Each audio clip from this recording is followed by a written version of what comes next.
Adunio Labisai's boots scraped against wet concrete on Incheon's flyover, the cold seeping through her soles. Neon lights from the streets below fractured into long streaks in the puddles, distorting the city into something alien and indifferent. Her sketchbook pressed against her chest, heavier than paper and charcoal tonight. It was her shield, her confession, her last connection to a life that had unraveled. 6 months in Korea, and she'd never felt more alone. The art residency at Seoul National University had seemed like a dream when she'd received the acceptance letter in Lagos. A chance to study traditional Korean ink painting, to merge it with her Yoruba artistic heritage, to build something new. Her father had been so proud. "My daughter, the bridge between worlds," he'd said, his voice weak from the cancer that would take him 3 months later. Now he was gone. Her mother, lost in a fire when Adunni was 9, had been gone even longer. And here she was, stranded in a country where she barely spoke the language, where every day felt like drowning in a sea of faces that looked through her, not at her. The scholarship money had run out. Her visa was expiring. The university had politely suggested she return home.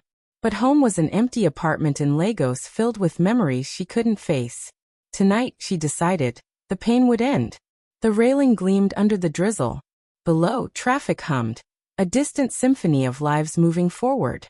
She raised her foot over the edge, wind tugging at her hair. She inhaled sharply, preparing to let go. Crack. Pain exploded in her shoulder. Fire beneath her skin. Her sketchbook slipped from her grasp and she stumbled, clawing at the railing. Blood soaked through her sleeve, warm against the cold rain, carrying the metallic tang of copper. "Step back. Don't move." The voice cut through chaos like a blade, calm but commanding. Adunni froze, trembling. A man emerged from the shadows, movements precise and deliberate. Dark hair plastered to his forehead, eyes like polished obsidian scanning her.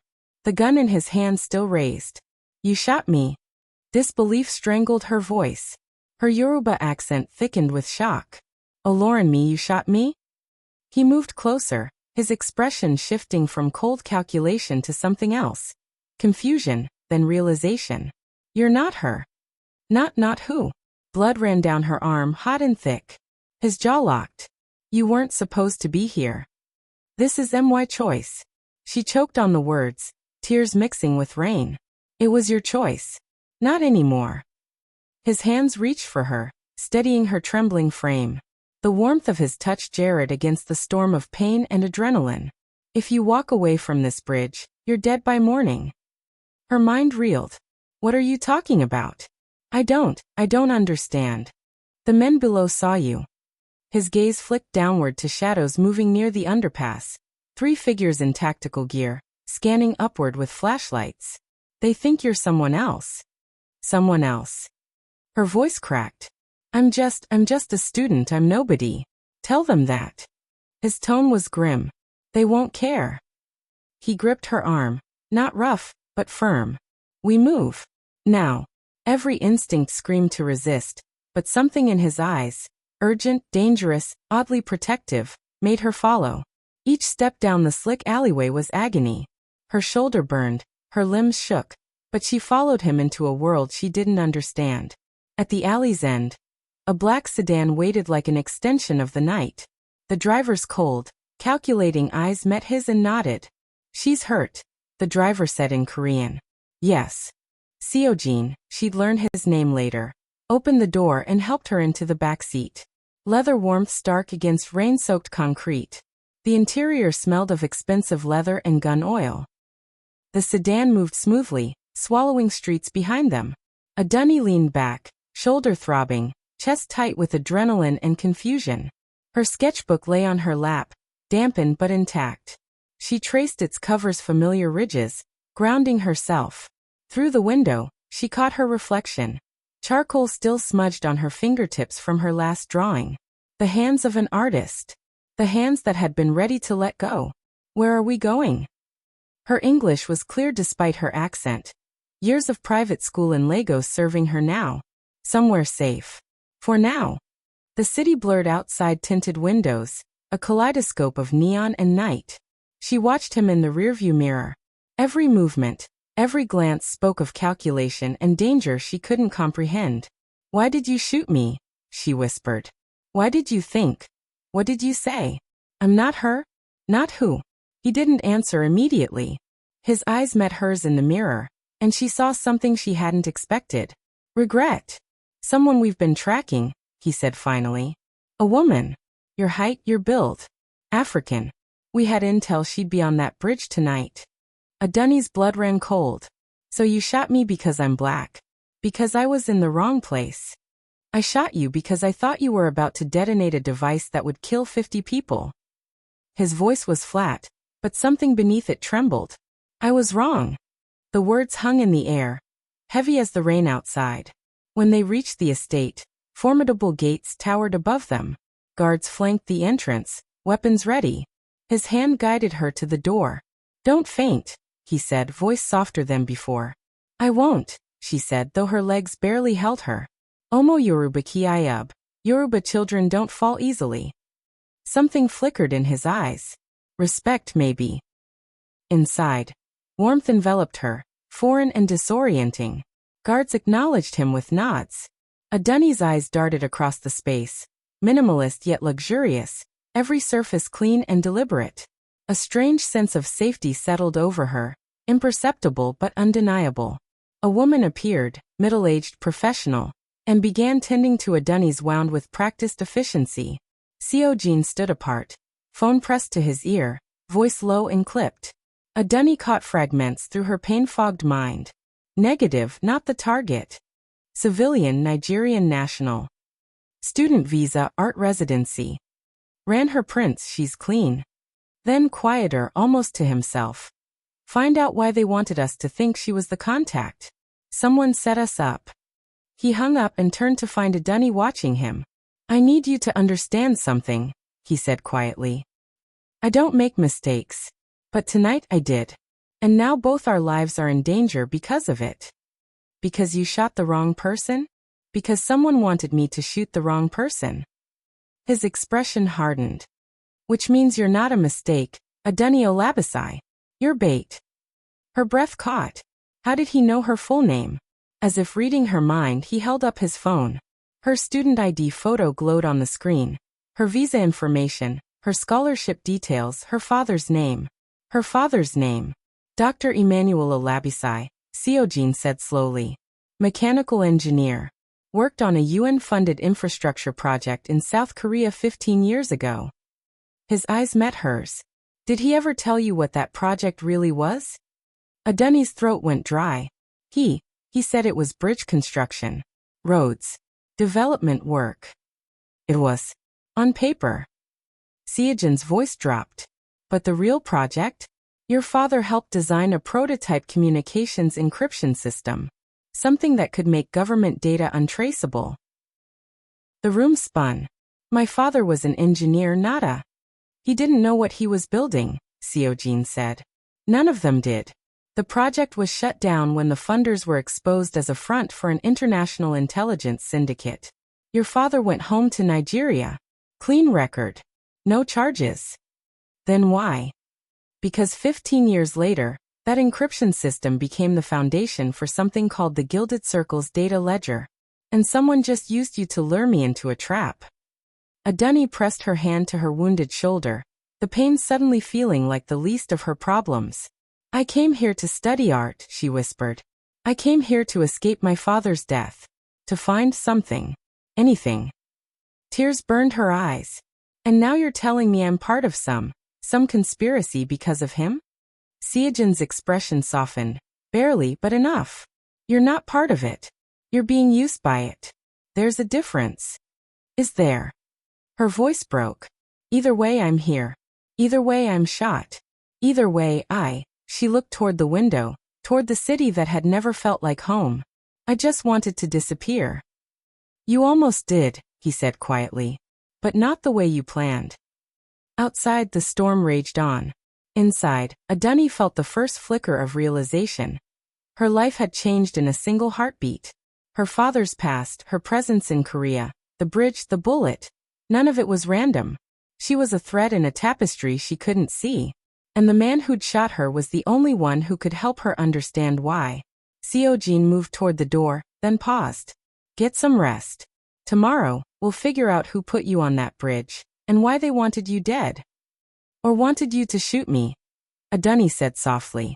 He looked back at her, and for the first time, something like respect crossed his face. You're sharper than they expected. My father used to say, Omo taba iye with gravy, ko iye with gravy lati iye. A child who makes a mistake doesn't make a mistake in making it. She met his eyes. You didn't make a mistake. Someone made it for you. Seojin nodded slowly. Then we'll make them regret it. When he left, Adunni sat alone in the golden morning light, her sketchbook open on her lap. She'd come to Korea to find beauty, to heal, to escape. Instead, she'd found a bullet, a conspiracy, and a man whose world was as dark as hers had been empty. And somehow, impossibly, she was still alive. Oloran Ie God did it, her mother used to say. Adunni pressed her fingers to her wounded shoulder and whispered into the silence. Idi ni tmo wanaini? Is this why I'm still here? The city gave no answer. But somewhere deep inside, beneath the fear and pain and confusion, a small flame flickered. The will to survive. The need to understand. And the dangerous, impossible thought. Maybe I wasn't supposed to die tonight after all. Sunlight filtered through sheer curtains, soft and golden. Adunni stirred, groaning as her body protested every movement. Her shoulder was bandaged tight. The searing pain dulled to a persistent ache. The sheets beneath her whispered wealth and control, none of which belonged to her. Her eyes drifted over the room. Clean lines, muted colors. On the bedside table sat fruit, tea, and her sketchbook, the one she'd clutched on the flyover. Someone had retrieved it. She reached for it with trembling fingers, flipping through damp pages. The charcoal had bled in places. Her drawings of Seoul's alleys now ghosted with water stains. Beautiful accidents. Her mother used to say mistakes in art were just stories waiting to be understood. But this wasn't art. This was survival. The door slid open. Seojin entered, dressed in black, a faint shadow of exhaustion on his angular features. He paused, studying her. You're awake. She blinked. Where am I? Alive. He set a tray on the table, steaming from a covered dish. Which is more than you'd be if I'd left you on that bridge.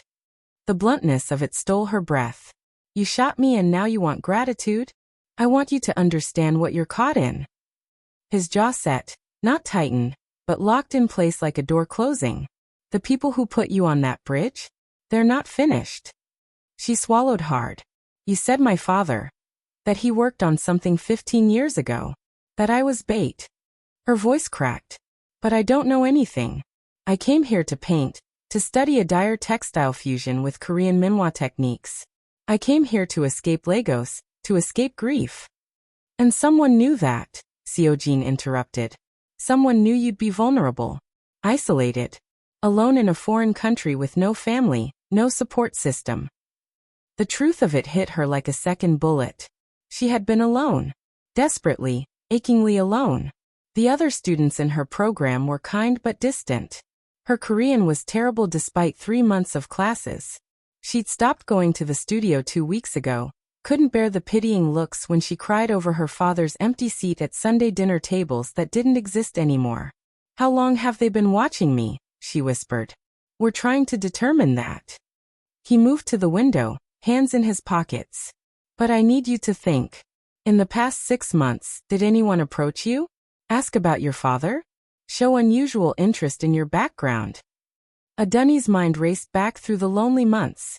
The landlord who'd been oddly friendly. The man at the convenience store who'd asked if she was Professor Olabisai's daughter, when she'd used her card. The woman at the embassy who'd seemed too helpful when her visa paperwork got delayed. There was. She hesitated. A man. At the university library. About 2 months ago.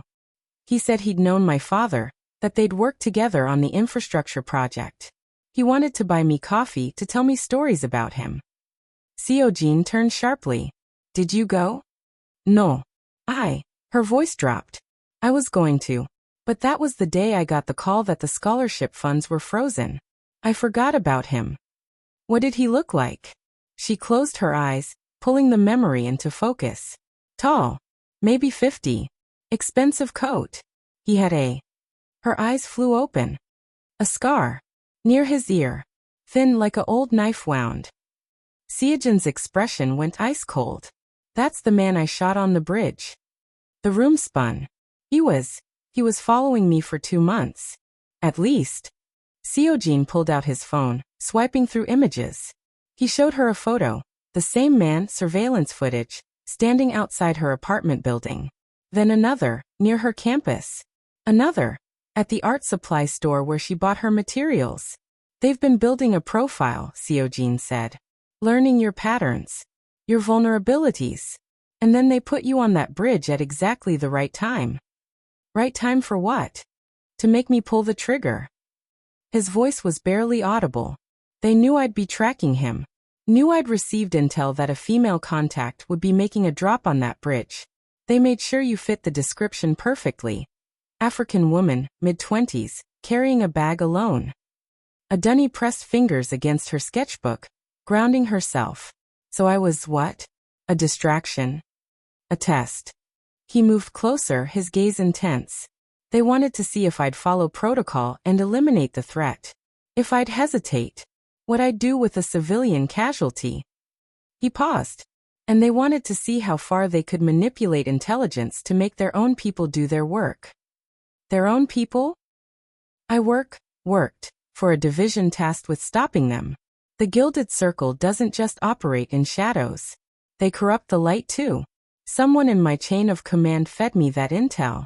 Someone wanted you dead and me compromised. The weight of it pressed down on her chest. Because of my father. Because of what your father built.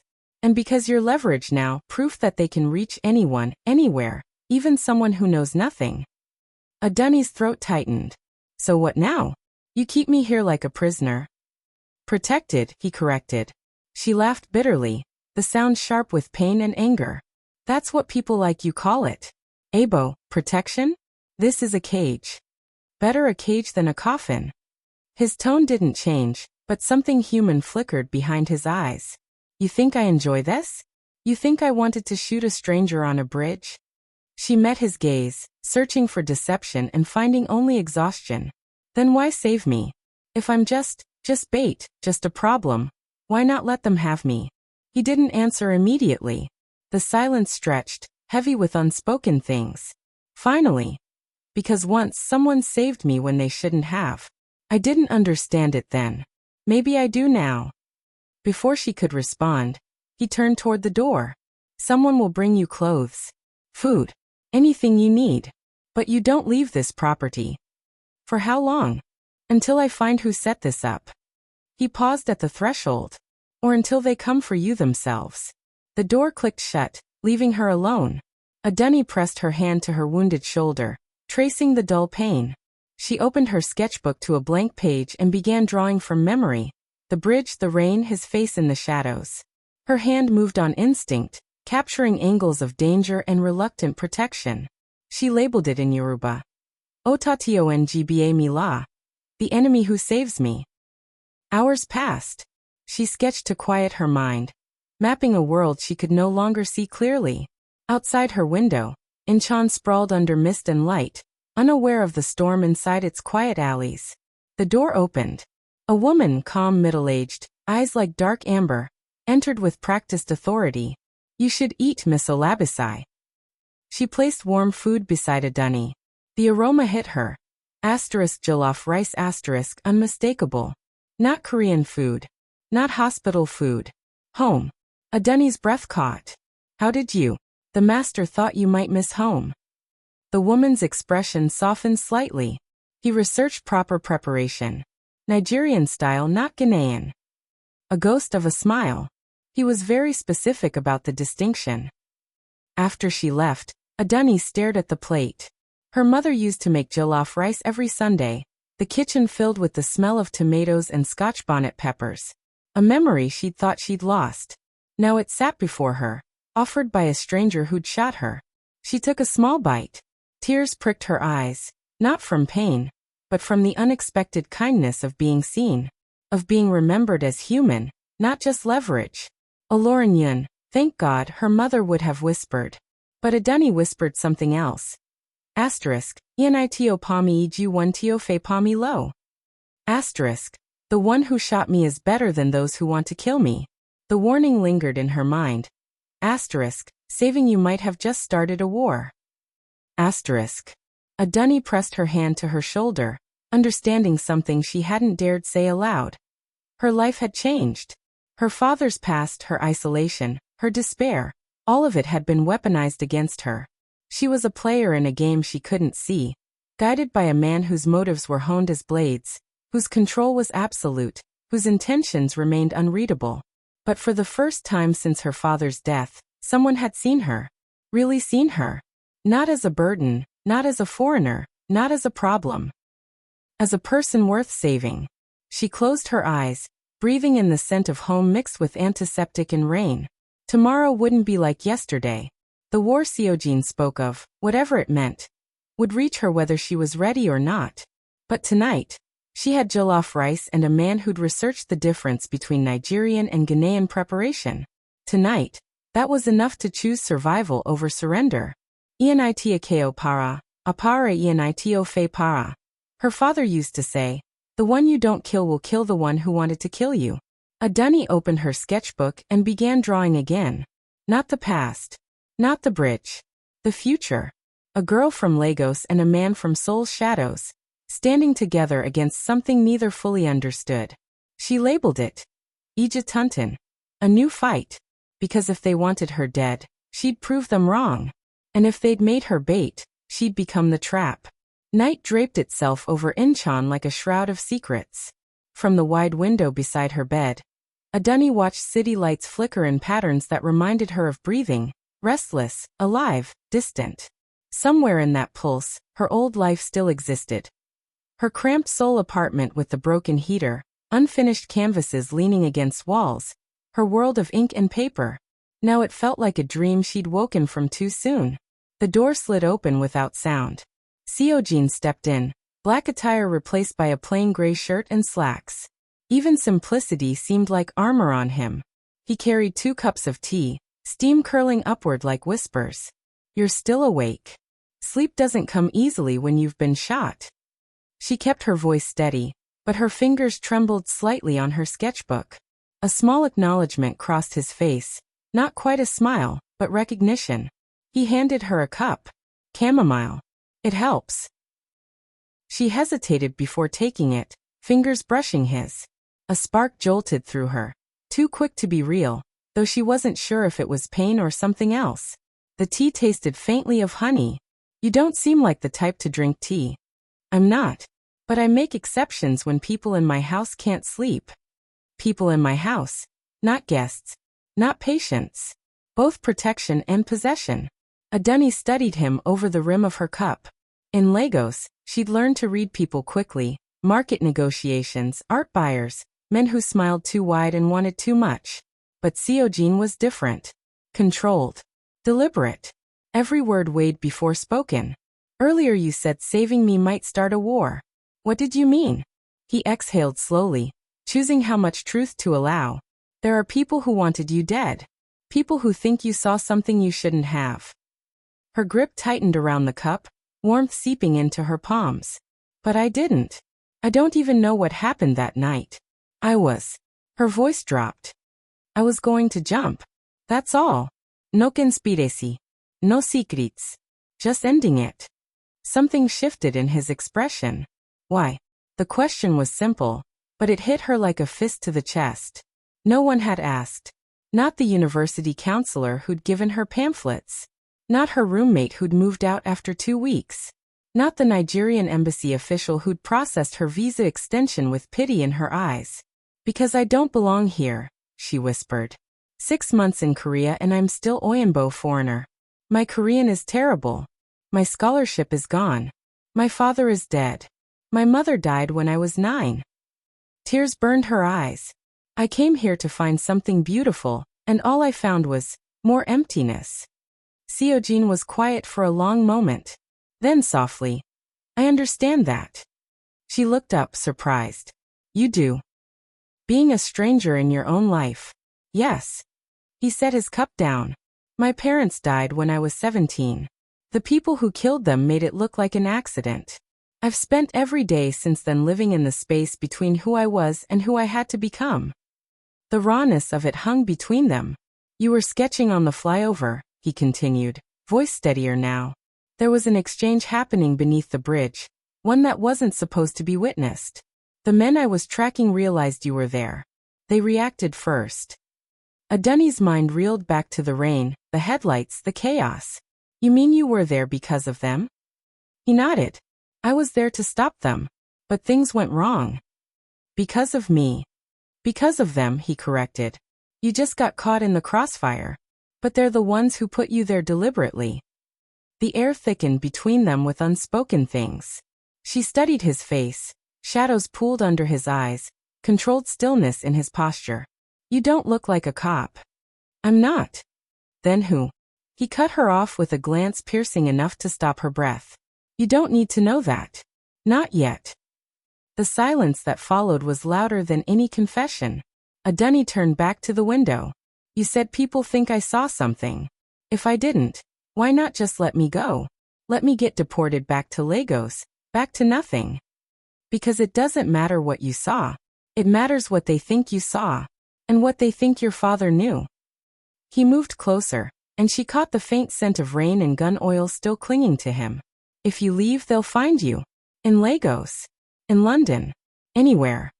Her stomach went cold. And if they do? Then this time, I might not get there fast enough.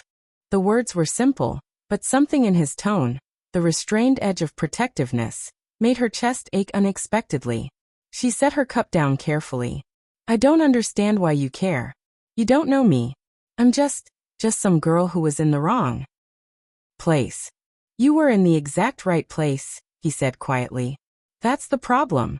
And the reason I care. He paused as if the words cost him something. Is because I've seen what they do to people who get caught in their web. You're not just collateral damage anymore. You're evidence that they can manipulate anyone. That no one is safe. Even you? Especially me. He stood, but instead of leaving immediately, he glanced at her sketchbook. What were you drawing? Before the bridge? She hesitated, then opened to a page from 2 weeks ago.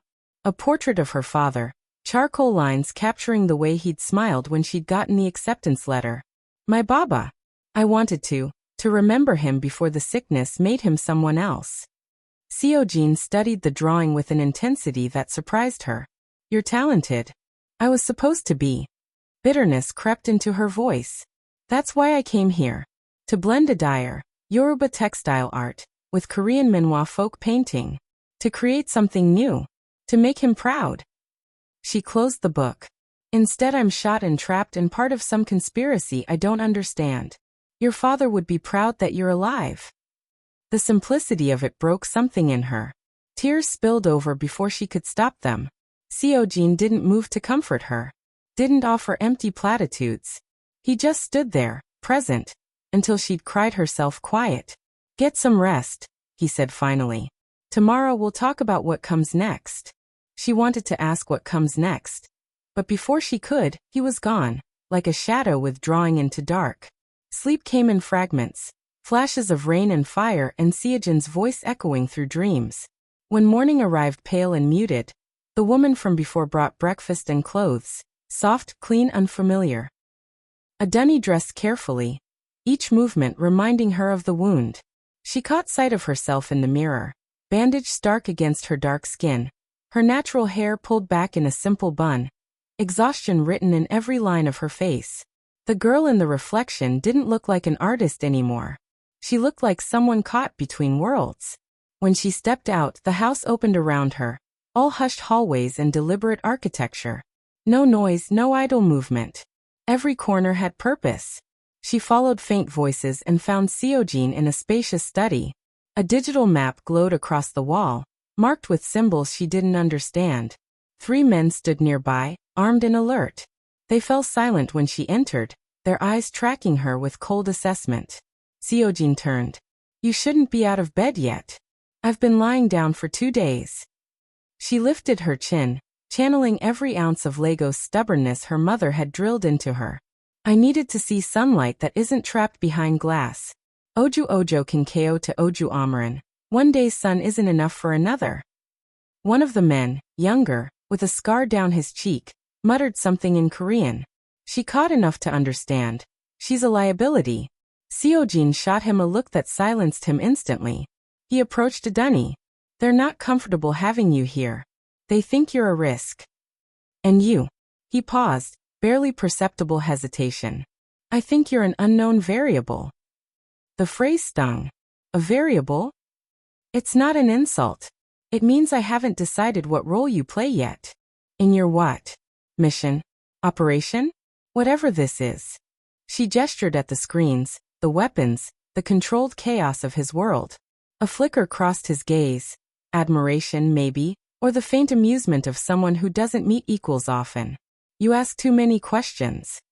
And you answer too few. She met his eyes without flinching. *enito bun bir ko ni ene with grave asterisk. The one who asks questions won't go astray. That drew the faintest curve of a smile. Your mother taught you that? Before the fire took her. Adunni's voice softened. She used to say it when I asked why the sky was blue, why people lied, why some had everything and others nothing. Smart woman. She was. Adunni looked away. My father said she'd have loved Korea. That she'd have loved seeing me paint here. Seojin nodded slowly, something unspoken passing between them. Shared loss. Shared ghosts. Her frustration gave way to curiosity. So what happens now? For now you stay here.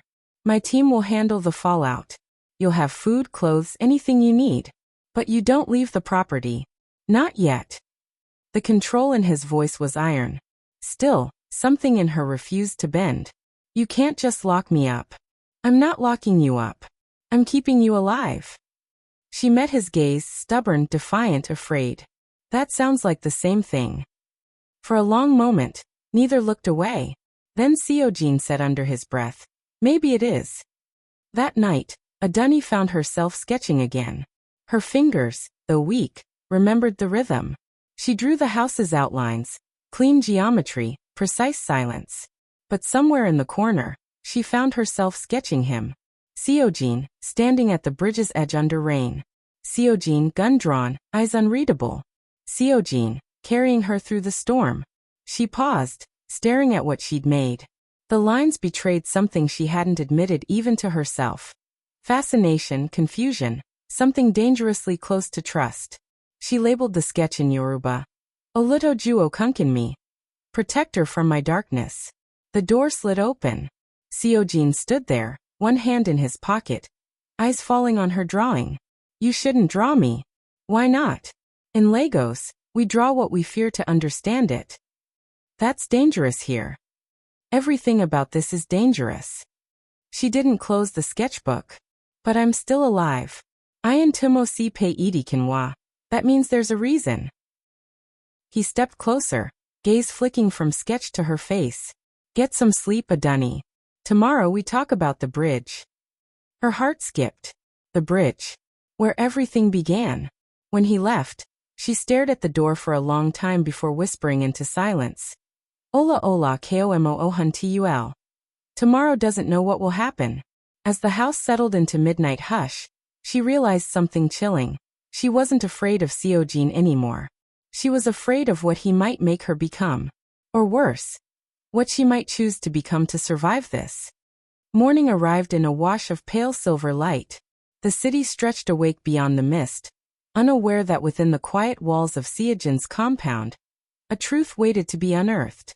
Adunni sat at the long dining table, breakfast untouched. The housekeeper had left moments ago, leaving only the faint clink of porcelain in her wake. Her thoughts swirled like ink dropped in water, hazy and expanding. The bridge. That was where everything began, and where, apparently, everything still pointed. Footsteps approached, steady and precise. Seojin entered, dressed sharply, black suit, clean lines, no trace of fatigue. He moved with deliberate calm that came from years of discipline, but his eyes betrayed something else today, a heaviness, a decision already made. You're coming with me. Adunni looked up. Where? Back to the bridge. The words sent a chill down her spine. Why? You said it wasn't safe. It isn't, but it's necessary. You said you don't remember everything from that night. Maybe being there will help. Help who? Me or you? He paused, meeting her gaze. Both. The black sedan glided through the city like a phantom. Mist covered the windows, blurring neon signs that painted Incheon in color. Adunni watched it all pass. People hurrying under umbrellas, vendors calling out in the morning market, the world blissfully ordinary. Inside the car, silence ruled. 2 men sat in front, stone-faced. Seojin sat beside her, one hand resting loosely near his sidearm, as if habit demanded it. You trust them? Adunni asked softly. With my life. And me. He turned to her, studying her face for a long, unreadable moment. I don't trust easily. But I don't think you're lying. She gave a small, humorless laugh. That's not the same as trust. No, he said softly. It isn't. When they reached the bridge, the world seemed to hold its breath. It was the same place, gray concrete, sprawling steel, the echo of traffic overhead, but it felt changed. Maybe it was her. Maybe it was the memory buried in her shoulder. Adunni stepped forward cautiously, boots scraping against damp asphalt. Seojin followed a few paces behind, eyes scanning the perimeter with soldier's precision. Here. She pointed toward the railing. Her voice trembled slightly. I was sitting there, sketching the skyline. I'd been there for maybe 20 minutes before. She trailed off. Before what? Before I decided. Her throat tightened. I was drawing the city lights reflecting in the water. My father used to say water holds memory. Asterisk omi keog bagbi ohuntiori asterisk. Water doesn't forget what it sees. I thought if I jumped, maybe the water would remember me. Maybe someone would. Seojin's expression softened almost imperceptibly. Then what? He prompted gently. I heard shouting. 2 men, no 3. They were arguing beneath the bridge. One of them had a briefcase. She closed her eyes, pulling the memory into sharper focus. The rain started falling harder. I stood up to leave. That's when one of them looked up and saw me. Which one? The man with the scar. The one from the library. Her eyes flew open. He pointed at me and shouted something. Then the others turned. One of them pulled a gun and I fired first. Seojin's voice was quiet, almost apologetic. I'd been tracking them from the north side. When I saw him point at you, saw the weapon being drawn, I made a split-second call. You thought I was their contact. I thought you were about to die either way. If you were their contact and they'd turned on you. Or if you were a witness they needed to eliminate. His jaw locked. Either scenario ended with you dead. So I fired. Adunni pressed fingers to her temple, fragments assembling into horrible clarity. But you aimed for my shoulder. Not my head. Not my heart. I wanted to incapacitate, not kill. Something felt wrong about the intel. He stepped closer. The description they gave me, African female, mid-20s, carrying a bag, it was too vague, too convenient. In this work, when something's convenient, it's usually a trap. So your instinct saved me. My instinct made me hesitate long enough to realize you weren't armed. Weren't watching them. You were. He paused. You were crying. Her breath caught. She had been. Tears mixing with rain, her sketchbook clutched against her chest like a lifeline she was about to cut. Then you shot him, she whispered. The man with the scar. Seojin nodded grimly. He raised his weapon toward you. I eliminated the threat. You killed him. Yes. To save me. To save an innocent. His voice was firm. I don't expect you to understand what I do, Adunni. But if I hadn't fired, you wouldn't be standing here. They would have killed you and vanished before I could stop them. She took a step back, heart pounding. So what are you, Seojin? Assassin? Agent? Some kind of government killer?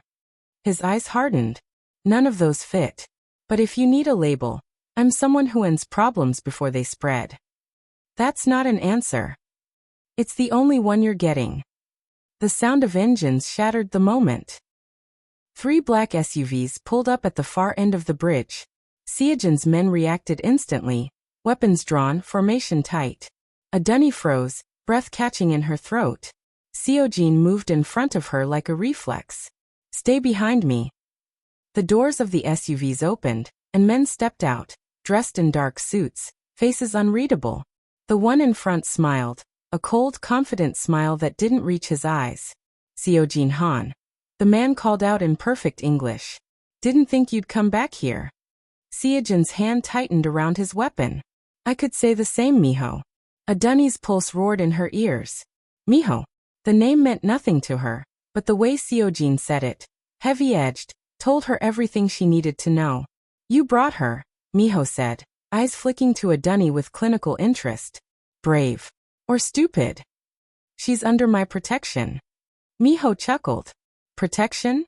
You think you can protect her from them?" His gaze settled on Adunni. "Dr. Olabisai's daughter. I knew your father. Brilliant man. Shame what happened to him." Adunni's blood ran cold. "You knew my father? We all knew your father, Miss Olabisai." Miho's smile widened. "He built the foundation for something beautiful. Something that could change the world. And you." He gestured almost fondly. "You're the key that completes it." "I don't know what you're talking about." "Your DNA, my dear. Encoded in your father's work. A biological lock that only his bloodline can open." Miho's tone was almost professorial. "That's why you're so valuable. That's why Seojin should have let you jump." Seojin's reply was barely audible, deadly. "Touch her, and you'll regret breathing." For a heartbeat, no one moved. Then Miho raised a hand, signaling his men back. "This isn't over. They'll come for her. You can't stop what's already in motion." He looked directly at Adunni. "Your father tried to run too. Tried to bury his work. Look where it got him." The implication hung in the air like poison. The SUVs pulled away, engines fading into the mist. Adunni stood frozen, breath shaking. What did he mean? About my father trying to run? Seojin's expression was grim. Your father's cancer wasn't natural. The world tilted. What? The circle has specialists. People who can make death look like disease. Your father realized what he'd helped create. He tried to destroy his research, tried to warn people. Seojin's voice dropped. They killed him for it. Slowly. So it wouldn't look suspicious. Adunni's legs threatened to give out. Seojin caught her arm, steadying her. They murdered my father, she whispered. And then they sent me to Korea. The scholarship was likely arranged by them. To isolate you. To have you ready when they needed you. The pieces fell into place with sickening clarity. The sudden acceptance to a program she'd thought was too good to be true. The frozen funds that left her desperate. The man with the scar appearing at just the right time to establish surveillance. I've been their pawn for months, she said, voice hollow. Everything. My father's death, my coming here. Even my wanting to die. All of it was calculated. Seojin's hand on her arm tightened slightly, grounding her. They wanted you broken. Vulnerable. Easy to control or eliminate. Why? Because of what you are. What you represent. He turned her to face him fully. You need to understand something, Adunni. That night wasn't random. The man I shot, he wasn't just surveillance. He was carrying information meant to disappear. And now, because you survived, because I chose to save you, everyone wants to know what role you play in this. But I don't know anything. I'm just an artist. I came here to paint. Your DNA is a key, Seojin said. Whether you know it or not. Whether you want it or not. Your father encoded something into his work that requires genetic verification. Yours or your mother's. Adunni's mind reeled. My mother died when I was 9. Or disappeared. Seojin's eyes bore into hers. Have you ever seen her body? Death certificate? Grave. The fire, they said.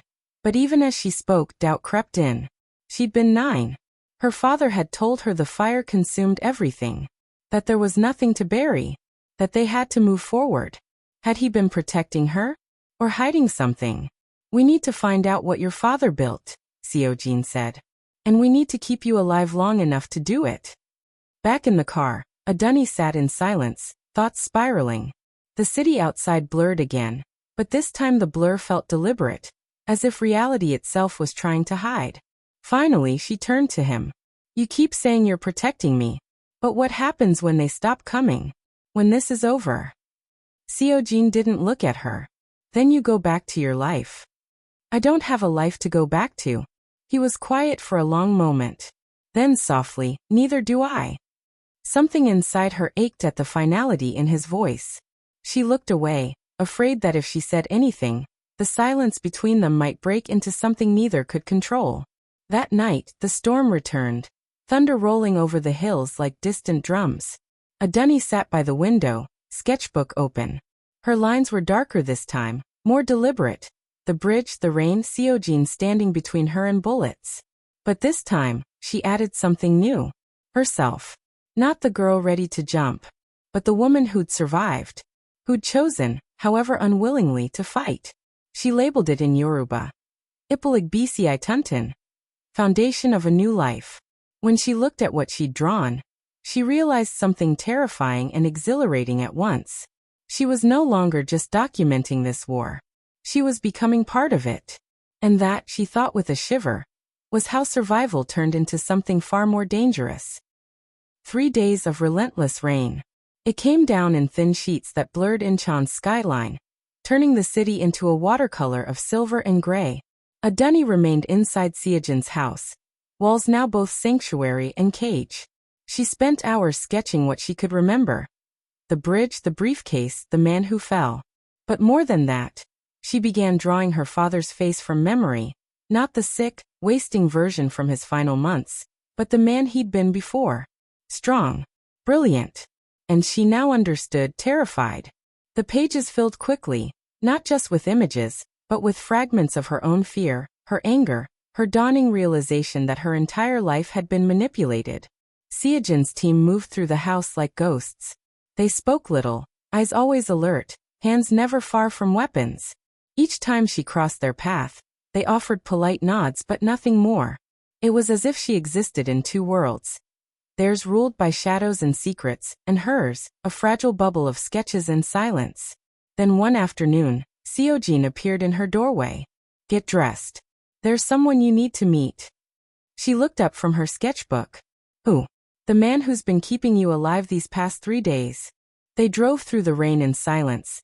This time not toward the city's heart but its underbelly. The car descended into a network of tunnels and ramps, finally stopping in front of a steel door that hissed open at Seojin's approach. Inside was a command center, a cold, humming space lined with screens, each showing snippets of surveillance feeds, traffic cameras, border crossings, encrypted files. Men and women in black moved with practiced efficiency, the rhythm of discipline filling the air. At the center stood an older man with silver-streaked hair, and an expression that could cut through granite. Director Kang, Seojin greeted him. Kang's piercing eyes flicked toward Adunni. So this is Dr. Olabisai's daughter. The girl who's caused us all this trouble. Adunni stiffened, her Lagos pride rising. I didn't ask to be part of this. I didn't ask for any of it. No one ever does, Kang said, his tone neither kind nor cruel, simply factual. Trouble rarely asks for permission. He turned to Seojin. You were supposed to retrieve the intel, not a civilian. Seojin's jaw locked. The civilian was the intel. They used her as bait. I'm aware. Kang's gaze returned to Adunni with clinical assessment. Your father was a brilliant man, Miss Olabisai. Also a foolish one. He thought he could outrun his own creation. He was a good man, Adunni said, voice trembling with restrained anger. He built roads, bridges. He helped people. He built a weapon, Kang interrupted. Unintentionally, perhaps, but a weapon nonetheless. He gestured to one of the screens, where a still image of the bridge appeared, captured from a distant security camera. 3 figures stood in the rain, blurred but recognizable. 2 of those men were part of a private faction called the Gilded Circle, Kang explained. Ex-intelligence officers, mercenaries, businessmen, people who deal in the kind of secrets that can unmake governments. Adunni felt her pulse quicken. And the third man? Kang's eyes shifted to Seojin. The one your protector shot. His name was Marcus Chun. Former un liaison. He recruited your father 15 years ago for what was advertised as infrastructure development. My father worked on roads, Adunni insisted, though doubt not at her. He did. But the real project was embedded in the communication systems for those infrastructure networks. Your father designed a routing algorithm, something that could encrypt data so thoroughly that even the designers couldn't crack it without a biological key. Adunni's throat went dry. Biological key? Kang nodded. Your father encoded a genetic marker into the system. Only someone with his DNA, or his direct descendants, could access the master controls. He had the briefcase that night, Seojin added. Inside was a biometric scanner tied to the ledger's encryption. They wanted to test if it would respond to you. Test? Adunni's voice rose. They were going to what? Take my blood? My DNA? Or take you? Kang said bluntly. Depending on how cooperative you were. The room tilted. Adunni gripped the edge of a nearby desk to steady herself. They've been watching you for months, Kang continued, pulling up surveillance images. Adunni in the university library. Outside her apartment. At the art supply store. At a cafe sketching alone. Building a psychological profile. Determining your vulnerabilities. Your father's death devastated you. Your isolation in Korea broke you further. They calculated that by the time you reached that bridge, you'd be too numb to resist. But I fought, Adunni whispered, realization dawning. When the man pointed at me, I didn't freeze. I ran toward the railing. To jump, Seojin finished quietly. Which would have solved their problem just as effectively. A suicide. No investigation. Clean. Except I shot her first, Seojin said, his voice edged with something Adunni couldn't quite name. Pride maybe. Or defiance. And now they know someone's protecting her. Kang folded his arms. You're walking a fine line, Han. The circle doesn't forgive. And this girl. He looked at Adunni again, assessing. She's not built for this. Asterisk meko moru ohunti moko asterisk, Adunni said, lifting her chin. I don't know what I'm not built for. But I know I'm still standing. Seojin glanced at her, surprise flickering in his eyes. Kang gave a faint, knowing smirk. Perhaps you've chosen well, Han. He turned away, signaling the end of the conversation. You have 48 hours. After that, if she's still a target, she disappears. Officially. Adunni froze. Disappears. Witness protection, Seojin said quickly, but his tone betrayed deeper worry. New identity. New country. Permanent separation from everything you've known. Kang's voice cut through. It's survival, Miss Olabisi. Or would you prefer a coffin? I'd prefer the truth, she shot back. What did my father build that's worth killing for? Kang regarded her for a long moment. Then grudgingly, a ledger. Every classified operation, every dirty secret, every compromised official across 3 continents. All encrypted in a system that can only be unlocked with your DNA. He paused. Your father built the world's most dangerous blackmail tool. And the Gilded Circle will burn the world to get it. Back in the car, the silence was heavier than before. Rain hammered the windshield like static. So that's it. Adunni said finally. I just wait while you hunt for some briefcase that has nothing to do with me? It has everything to do with you. Your DNA is the key. Your name's already in their files. If they think you can unlock it, they'll keep coming. Her voice cracked. And if you don't find it? He looked out the window. Then Kang will make sure you disappear. The words hit her like ice. And you'll just let him? He turned to her then, really turned, his face tight with something between anger and guilt. You think I'd let them touch you after everything? I've already burned bridges for you, literally. The rawness in his voice startled her. Why? Why do you care? For a moment he didn't answer. Then softly. Because once someone saved me when they shouldn't have. My first mission went wrong. I was pinned down bleeding out. My commander ordered the team to leave me. But one person stayed. He died getting me out. His hands gripped the steering wheel. I didn't understand it then. Why he'd throw his life away for mine. But watching you on that bridge, seeing you ready to let go. He exhaled. I think I finally understood. Some people are worth saving just because they deserve a chance to choose life again. The confession lingered between them, fragile and real. That night, Adunni couldn't sleep. She sat on the floor of her room, sketchbook open, rain whispering against the glass. But this time, instead of drawing the city, she began sketching the faces from the bridge. What little she remembered of them. The first man, tall, expensive coat, eyes like stone. The second, younger, nervous, always looking over his shoulder. The third, Marcus Chun, had a scar near his ear, thin but distinct. She stared at the drawing, something tugging at her memory. That scar. She'd seen it before. Heart-pounding. She flipped back through earlier sketches, street scenes, markets, crowded intersections. And there, half hidden in a crowd she'd drawn 2 weeks before the bridge, was the same man. The scar. The same coat. Watching someone watching her. But there was something else. In the background of that same sketch, barely visible, another man. Younger. Expensive suit. She'd drawn him without thinking. Just another face in the soul crowds.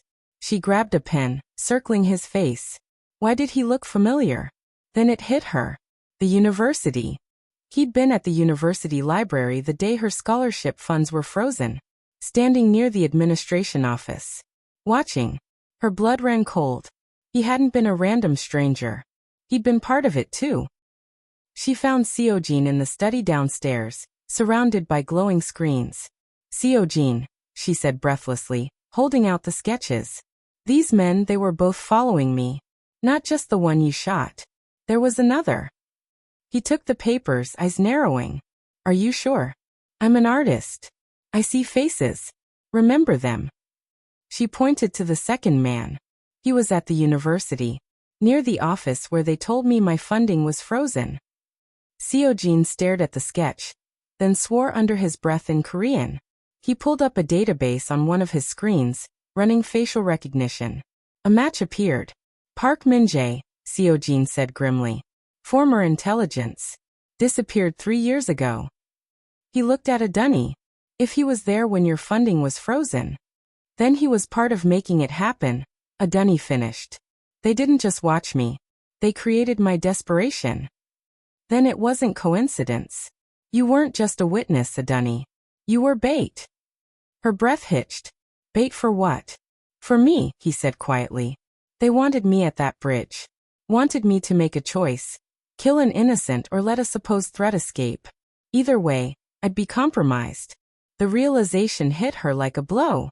The guilt, the danger, all of it tangled together in a truth more terrifying than she'd imagined. They used me, she whispered. My father's death, my grief, my isolation, all of it was a trap. He met her eyes, and for once there was no distance, no armor. Just the heavy weight of shared understanding. Not anymore, he said. Now we use them. Adunni felt something shift inside her. Not just survival. Not just fear. Rage. Cold. Focused. Yoruba rage. The kind her grandmother used to say could move mountains or burn them down. Asterisk enito bug biangelati pamiu ri asterisk, she said, voice steady. Whoever tries to kill me will see it coming. Seojin's expression shifted. Something like respect crossing his face. Good.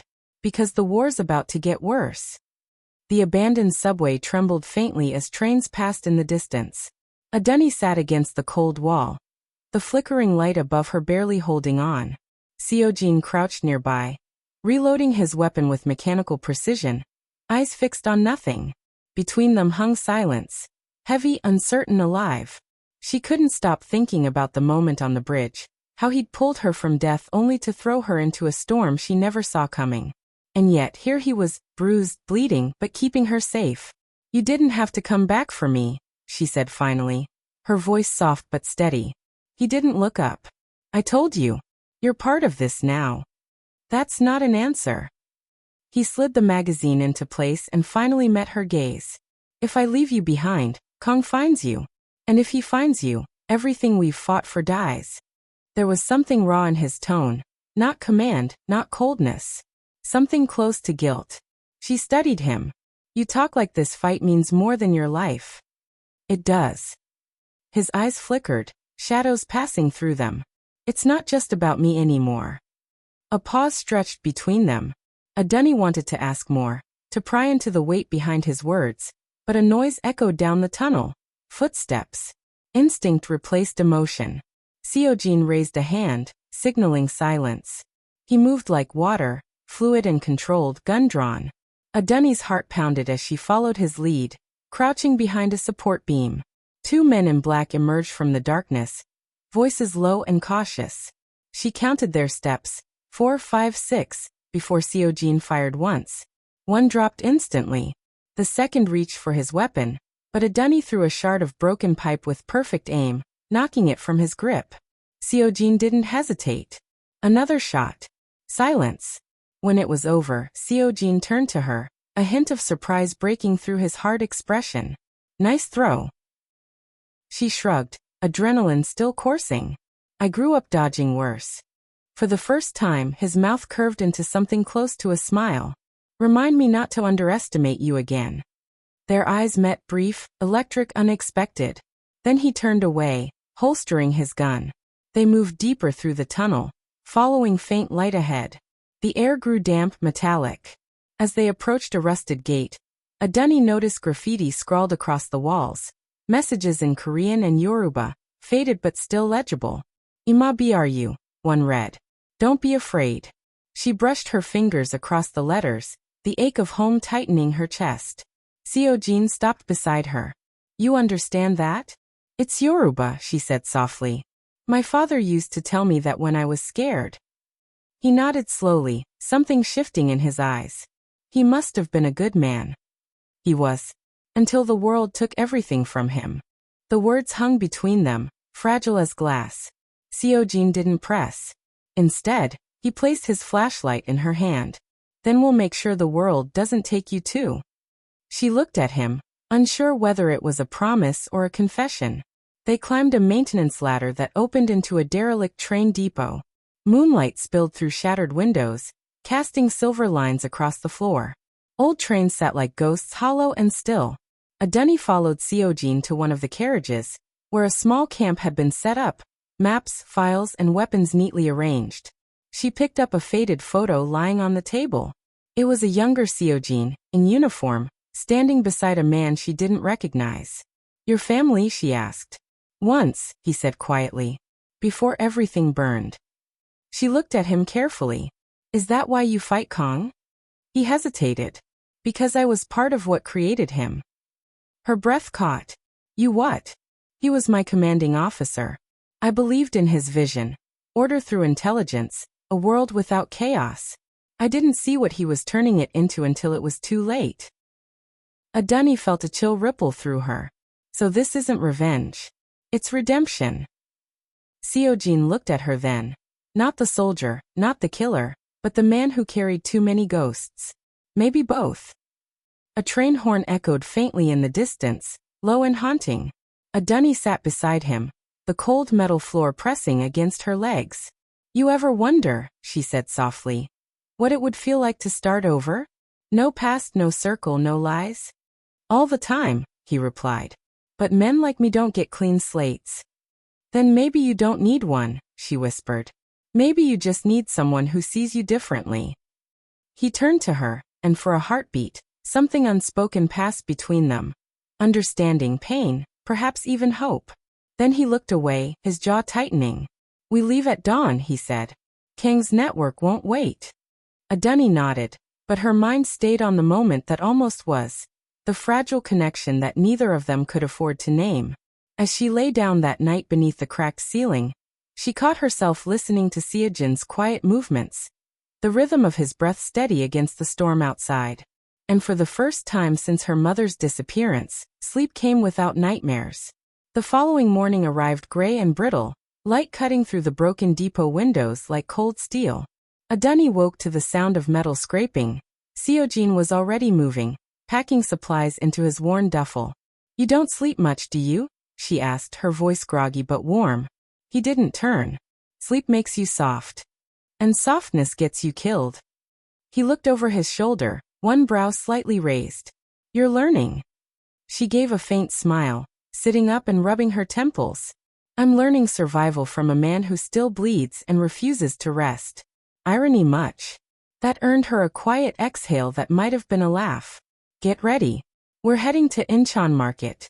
Kang's men trade there undercover. Adunni frowned. That's in the open. How do we move unseen? He zipped his duffel. We won't. Sometimes the best way to hide is to be visible. He handed her a black coat and a simple cap. When she slipped it on, he adjusted the brim slightly, his fingers brushing her cheek for the briefest second. The touch lingered longer than it should have, and they both noticed. Stay close, he said, voice low. People there remember faces. They moved through the narrow streets of Incheon. A maze of vendors shouting prices in Korean and Yoruba alike. The air was thick with the smell of roasted corn, fish, and engine smoke. It felt alive, the kind of place that swallowed secrets whole. Adunni's eyes darted from stall to stall, every corner alive with noise. I didn't think this world still had color left, she murmured. Seojin kept his eyes ahead. It does. You just stopped looking. They stopped by a fruit stand where an old woman sat beneath a faded umbrella. Her sharp eyes flicked from Seojin to Adunni.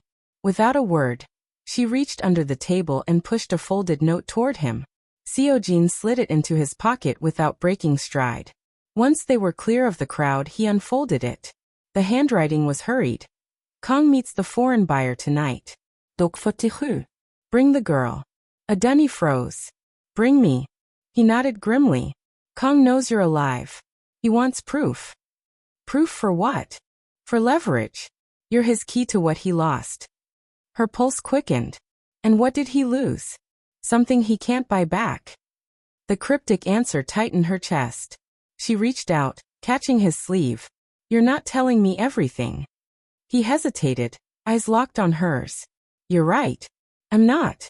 Before she could respond, a sudden clatter erupted. Two men had broken from the crowd, weapons drawn. Seojin reacted first, pushing her behind a fruit cart as bullets tore through wooden crates. Shouts erupted as vendors scattered. Stay down, he barked, returning fire.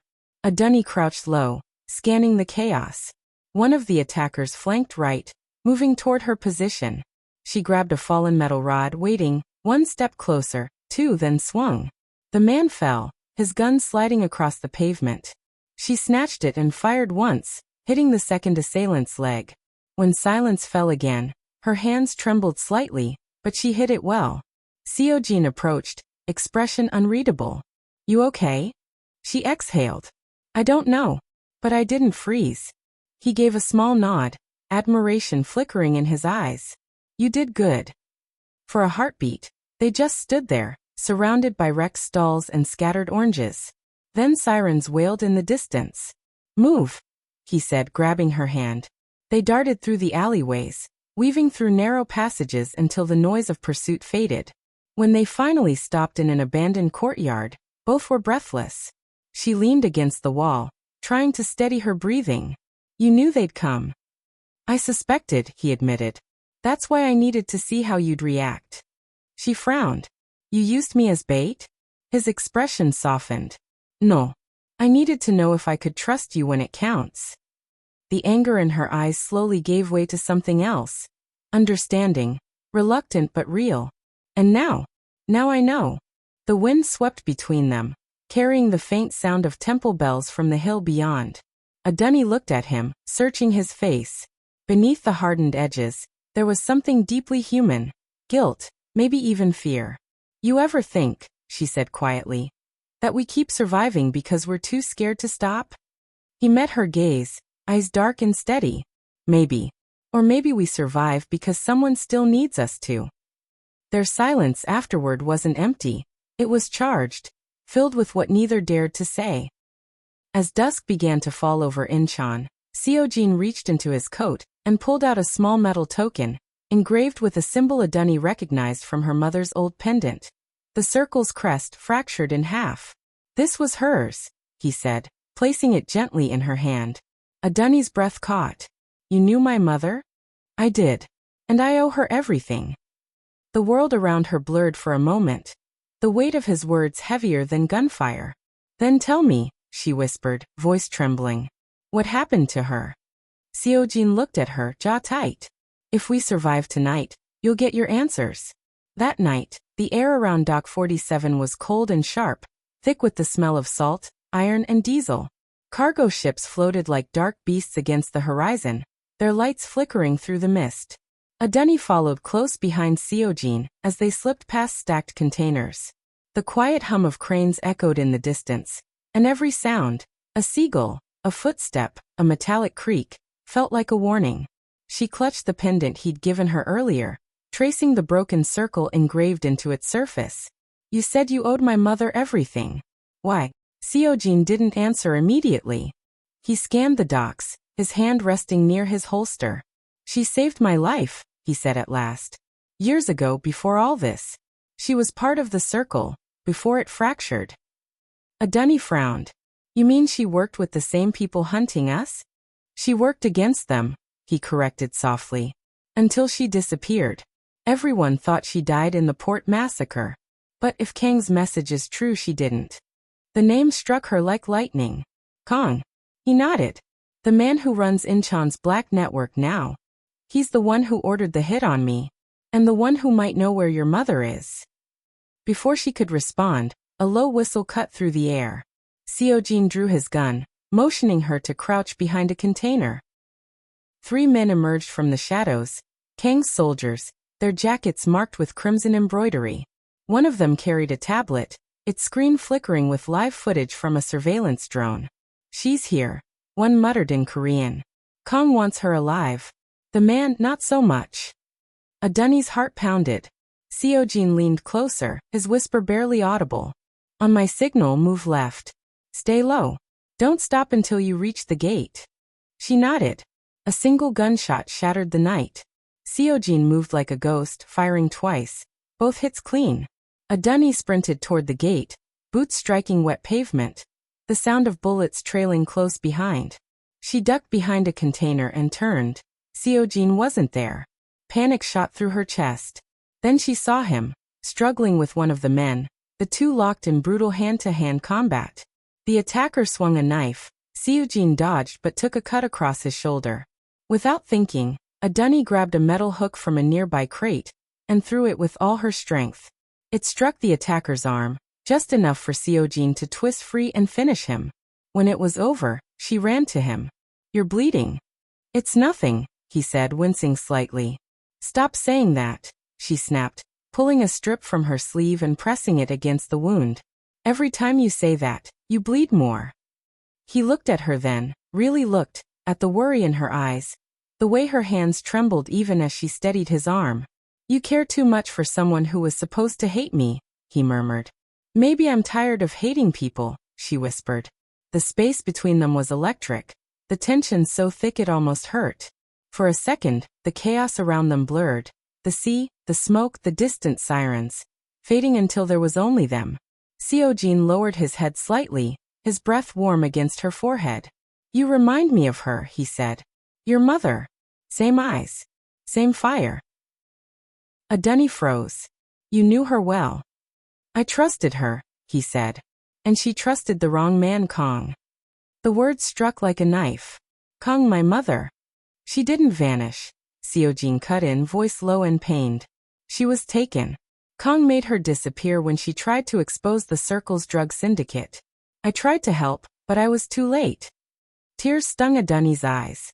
So all this time, you've been protecting me because I couldn't protect her, he said, the admission barely holding together. Silence hung heavy between them, broken only by the soft slap of waves against the dock. She reached out, her hand brushing his arm, not out of pity, but recognition. They were both haunted by ghosts and neither could escape.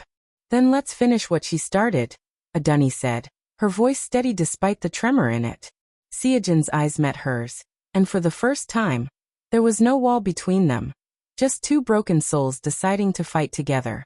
He nodded once. We end this at dawn.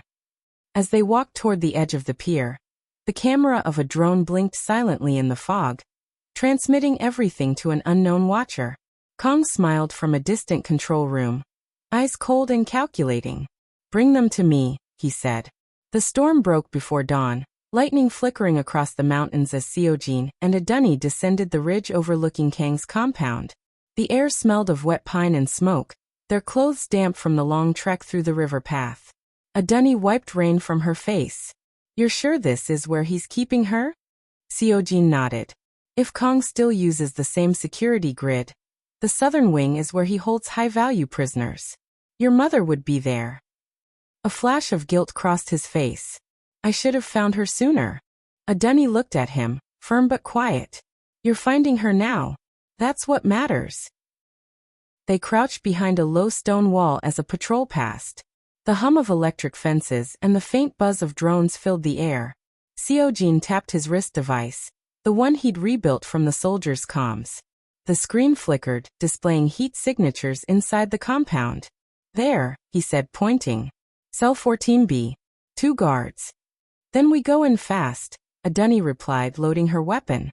He looked at her with a trace of surprise. "You've learned fast." She met his gaze. "You taught me." A ghost of a smile passed his lips, brief, unguarded. Then he led the way down the slope.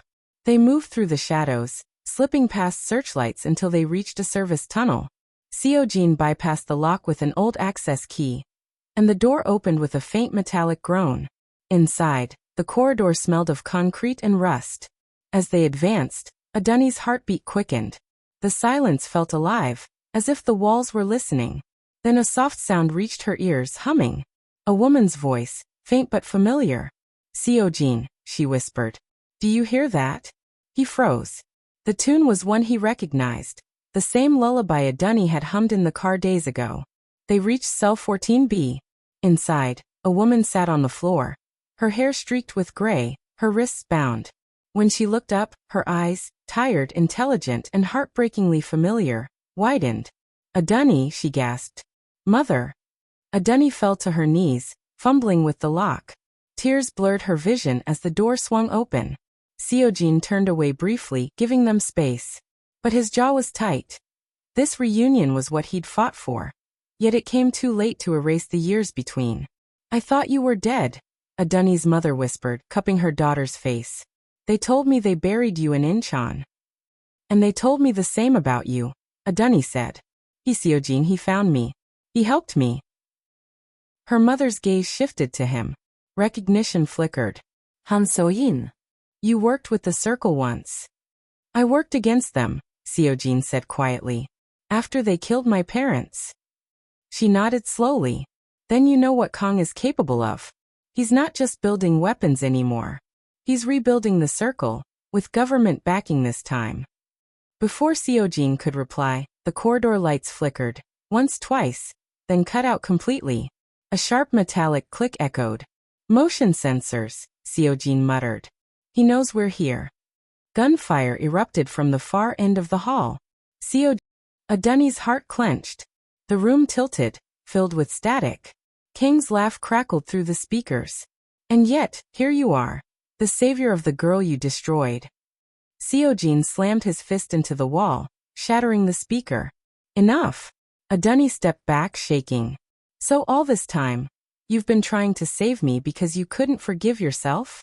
"Yes," he breathed. "But it's more than that now." Outside, the storm intensified, thunder shaking the ground. The lights flickered back on, and the red alarm strobes filled the corridor with pulsing light. Adunni turned toward her mother, whose eyes shimmered with unspoken understanding. "You have to choose," she said softly. "The past or what's in front of you." Seojin's gaze met Adunni's, haunted, desperate, sincere. "I'm not asking for forgiveness," he said. "I'm asking for a chance to make it right." For a long moment she said nothing. Then quietly, "Then prove it." The fire alarm roared. Somewhere above, explosions shook the compound. Seojin chambered his last magazine. "We end this tonight." The air reeked of smoke and iron. Flames licked the corridor walls as the compound shuddered from within. Alarms blaring like sirens of judgment. Adunni clutched her mother's hand, her other hand gripping the pistol Seojin had given her. The weight of it felt heavier now, not from fear, but from knowing the truth. Seojin moved ahead, silent and focused, guiding them through the chaos. His white shirt was streaked with soot, his movements sharp, deliberate, a man holding himself together through sheer will. Kang's trying to seal the exits, he said, scanning the map on his wrist display. We have 3 minutes before the east wing collapses. Her mother coughed. He's burning it all to erase the evidence. Adunni's voice trembled with anger. He's not erasing us. They reached the main operations hall, the very heart of the compound. Screens flickered, data feeds streaming corrupted code. And in the center stood Kang, his black coat billowing like a specter in the smoke. Around him, armed men waited, their rifles trained on Seojin and the 2 women. Kang smiled faintly. So this is the family reunion. Touching. Seojin raised his weapon. Let them go. Always the hero now, Kang said softly. You used to be my sharpest blade. You would have killed them both once if I ordered it. Adunni's stomach twisted. You really think this is power? Kang turned to her, intrigued. You must be Adunni, the girl who brought down empires without even trying. Do you know how many men have died because of you? She didn't kill them, Seojin said sharply. You did. Kang tilted his head. I merely gave the orders. You, my dear friend, executed them. The air thickened with tension. Seojin's jaw clenched.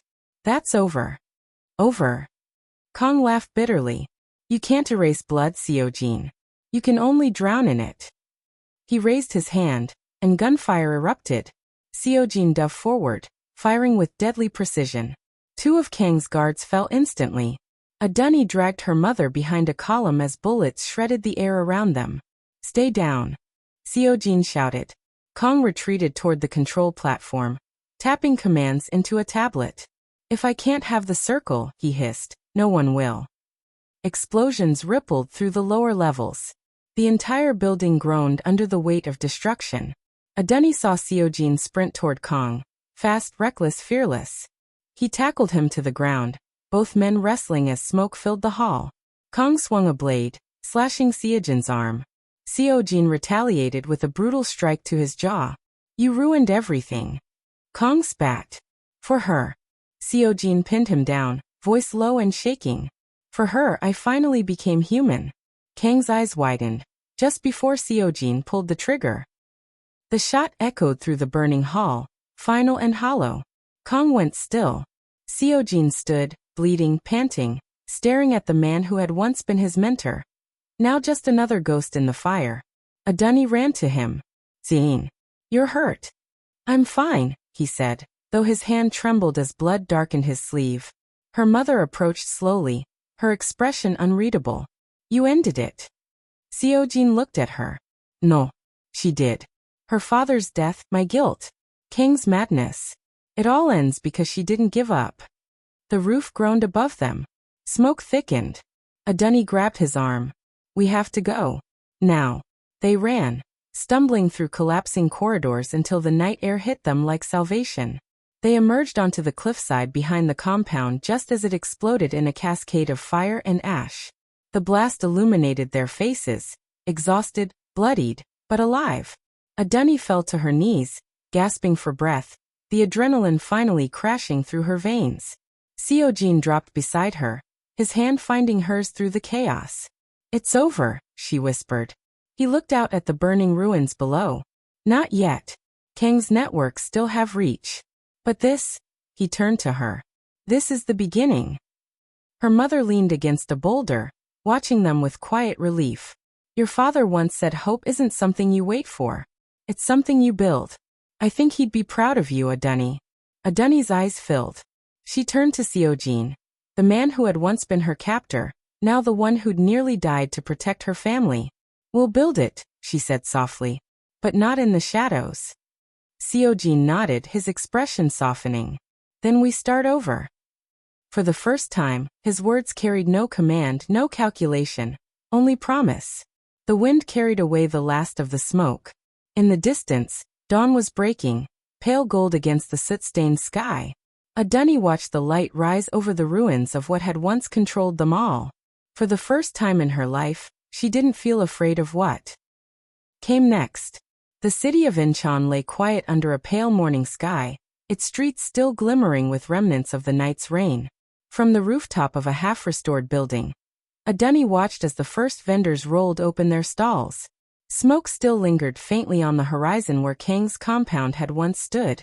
A ghost of all that had burned away. Beside her, Seojin stood in a clean shirt, his arm bandaged, face drawn but calm. The noise of the city drifted faintly upward. Buses rumbling, street chatter. Life resuming as if the world hadn't almost broken hours ago. "You still wake before dawn," he said quietly.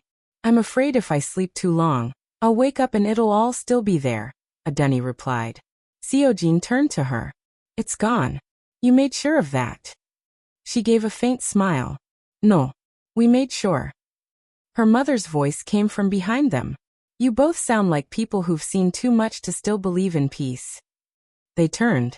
She stood by the railing, her scarf fluttering softly in the wind. The woman who had once lived in the shadows of secrets now looked lighter. Not young, but free. Adunni reached for her hand. "You're going back to Seoul?" "I need to rebuild the clinic," she said. "They'll need someone to care for the people who were caught in all this." Adunni's throat tightened. "You'll be safe." Her mother smiled. "Safety is a strange word, my child. But I'll be where I belong." Seojin looked at her with quiet respect. "You kept more people alive than most of us ever did with guns." She chuckled softly. "And you, Seojin? What will you do now that there's no one left to fight?" He hesitated, glancing at Adunni before answering. "Maybe start learning how to live instead." Her mother nodded knowingly, then turned to leave, her figure fading into the morning mist until only her scarf remained visible, a streak of white vanishing into gold light. The rooftop fell silent again. Adunni leaned against the railing. "You know, when I first met you, I thought you were the coldest man alive." Seojin's lips curved faintly. "And now I know you were just someone trying not to feel too much." He met her eyes, that quiet gaze of his stripped of all walls. "And you taught me how." The wind carried between them, warm and gentle. Down below, children ran across puddles, their laughter rising toward the sky. For a long moment neither spoke. Finally, Adunni broke the silence. "You said it once, that the past never really dies. Maybe it doesn't. But I think we get to choose what we do with what's left." He reached out, fingers brushing hers, tentative, careful, as though afraid the moment might vanish if held too tightly. "Then what will you do with yours?" Adunni looked toward the sun climbing over the skyline. "I'll build something new. Something that doesn't need shadows to survive." He nodded. "Then I'll help you build it." Their hands met, not in passion, but in quiet recognition of all they had endured and all that was yet to come. Below them, Incheon began to stir. Vendors calling out prices, trains rumbling awake, the hum of life returning. Adunni breathed in, closing her eyes for a moment. For the first time, the city didn't feel foreign. It felt like possibility. When she opened her eyes again, Seojin was still beside her, silent, steady, and real. The light touched their faces as the morning unfolded. The fire was gone. The fear was gone. What remained was the simplest thing of all. Two souls learning how to begin again. Behind them, the city breathed, alive, messy, beautiful. The circle was broken, the ledger destroyed, Kang dead. The war was over. And in its place stood something far more powerful than any weapon, any secret, any conspiracy. A family. Hope. Love that had conquered everything. Bullets, betrayal, blood, and the weight of impossible choices. Adunni opened her sketchbook to the last page and wrote in both Yoruba and Korean. 별표 일러 피어 에이테 잎에 평화와 사랑, peace and love 별표. And that, she realized, was worth every scar. From a bridge where death waited to a home where life bloomed. Adunni and Seojin's journey proves that even in the darkest moments, survival is just the beginning. Hit subscribe for more powerful stories of love, courage, and resilience. Drop a like if you felt every heartbeat. Comment below. Would you fight for someone you just met? What would you sacrifice for love? Their war is over. More stories like this are coming. Turn on notifications. You won't want to miss what's next. Thank you for witnessing their story.